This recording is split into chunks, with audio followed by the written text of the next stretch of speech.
सुग्रीव द्वारा श्री रामचंद्र जी को अपने भूमंडल भ्रमण की कथा सुनाना। उन समस्त वानर युद्धपतियों के चले जाने पर श्री रामचंद्र जी ने सुग्रीव से पूछा, सखे, तुम समस्त भूमंडल के स्थानों का परिचय कैसे जानते हो? तब सुग्रीव ने विनीत होकर श्री रामचंद्र जी से कहा, भगवान, मैं सब कुछ विस्तार के साथ बता रहा हूं, मेरी बातें सुनिए। जब वाली महिष रूपधारी दानव दुंदुभी उसके पुत्र मायावी का पीछा कर रहे थे, उस समय वह महिष मलय पर्वत की ओर भागा और उस पर्वत की कंदरा में घुस गया। ये देख वाली ने उसके वध की इच्छा से उस गुफा के भीतर भी प्रवेश किया। उस समय मैं विनीत भाव से उस गुफा के द्वार पर खड़ा रहा, क्योंकि वाली ने मुझे वहीं रख छोड़ा था।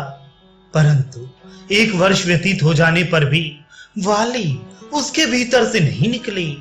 तदनंतर वेग पूर्वक बहे हुए रक्त की धारा से उस समय वह सारी गुफा भर गई। ये देखकर मुझे बड़ा विस्मय हुआ तथा मैं भाई के शोक से व्यथित हो उठा। फिर मेरी बुद्धि में यह बात आई कि अब मेरे बड़े भाई निश्चय ही मारे गए। ये विचार पैदा होते ही मैंने उस गुफा के द्वार पर एक पहाड़ जैसी चट्टान रख दी। सोचा, इस शिला से द्वार बंद हो जाने पर मायावी निकल नहीं सकेगा, भीतर ही घुट घुट कर मर जाएगा।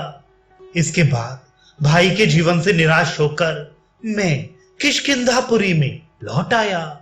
यहाँ विशाल राज्य तथा रूमा सहित तारा को पाकर मित्रों के साथ मैं निश्चिंतता पूर्वक रहने लगा। तत्पश्चात वानर श्रेष्ठ वाली उस दानव का वध करके आ पहुंचे। उनके आते ही मैंने भाई के गौरव से भयभीत हो ये राज्य उन्हें वापस कर दिया। परंतु दुष्टात्मा वाली मुझे मार डालना चाहते थे। उसकी सारी इंद्रियां ये सोचकर व्यथित हो उठी थी कि यह मुझे मारने के लिए ही गुफा का द्वार बंद करके भाग आया था। मैं अपनी प्राण रक्षा के लिए मंत्रियों के साथ भागा और वाली मेरा पीछा करने लगा। वाली मेरे पीछे लगा रहा और मैं जोर जोर को भागता गया। उस समय मैंने विभिन्न नदियों, वनों और नगरों को देखते हुए सारी पृथ्वी को गाय की खुर की भांति मानकर उसकी परिक्रमा कर डाली। भागते समय मुझे यह पृथ्वी दर्पण और अलात चक्र के समान दिखाई दी। तदनंतर पूर्व दिशा में जाकर मैंने नाना प्रकार के वृक्ष, कंदराओं सहित रमणीय पर्वत और भांति भांति के सरोवर देखे। वहीं नाना प्रकार के धातुओं से मंडित उदयाचल तथा अप्सराओं के नित्य निवास स्थान क्षीरोद सागर का भी मैंने दर्शन किया। उस समय वाली पीछा करते रहे और मैं भागता रहा। प्रभु, जब मैं यहाँ फिर लौटकर आया तब वाली के डर से पुनः सहसा मुझे भागना पड़ा। उस दिशा को छोड़कर मैं फिर दक्षिण दिशा की ओर प्रस्थित हुआ, जहां विंध्य पर्वत और नाना प्रकार के वृक्ष भरे हुए हैं तथा चंदन के वृक्ष जिसकी शोभा बढ़ाते हैं। वृक्ष और पर्वतों की ओट में बारंबार वाली को देखकर मैंने दक्षिण दिशा को छोड़ दिया तथा वाली के खदेड़ने पर पश्चिम दिशा की शरण ली। वहां नाना प्रकार के देशों को देखता हुआ मैं गिरि श्रेष्ठ अस्ताचल तक जा पहुंचा। वहां पहुंचकर मैं पुनः उत्तर दिशा की ओर भागा।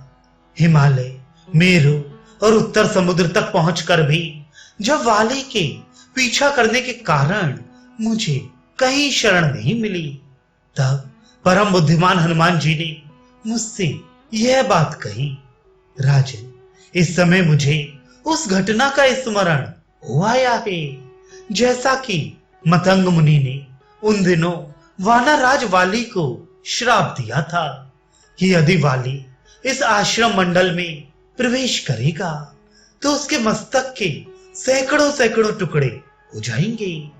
अतः वहीं निवास करना हम लोगों के लिए सुखद और निर्भय होगा। राजकुमार, इस निश्चय के अनुसार हम लोग ऋष्यमुख पर्वत पर आकर रहने लगे। उस समय मतंग ऋषि के भय से वाली ने वहां प्रवेश नहीं किया।